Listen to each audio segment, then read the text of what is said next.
Kung may future vacation plans sa Malaysia, para sa inyo ang DIY itinerary na ito para sa mga first-time tourist doon.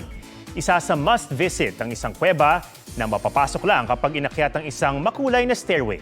G tayo sa Colorful Heart of Asia or Malaysia kasama si Oscar Oida.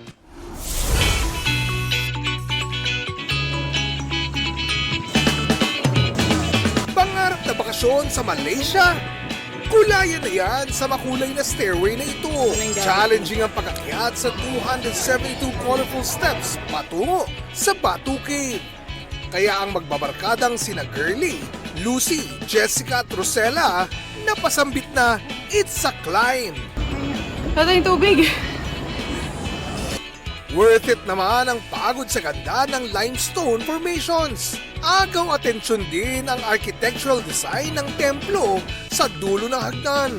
Tanaw dito ang giant statue ni Lord Murugan o ang God of War ng mga Hindu. At dahil maraming unggoy na nakikihalubilo sa mga turista, be alert sa mga nangaagaw ng pagkain. Kung nasa Malaysia ka na, sulitin din ang ilang usual pasyalan gaya ng Kuala Lumpur Tower. Malula sa 360-degree view habang nasa glass box. Kung mga cultural experience ang hanap, pwedeng bisitahin ang Jadi Batik. Live na panoorin ang paggawa ng mga batik-inspired products. Para naman sa food trip, dayuhin ang Jalan Alor Night Market at tikman ang ilang Malaysian delicacies. Ayon kina Lucy, hitting two birds with one stone ang kanilang biyahe dahil nagmula pa ito sa Singapore at segue na sa Malaysia. Budget-friendly daw ang kanilang DIY travel at wala pang visa. Oscar Oida, nagbabalita para sa GMA Integrated News.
Mga kapuso, alamin ang State of the Nation.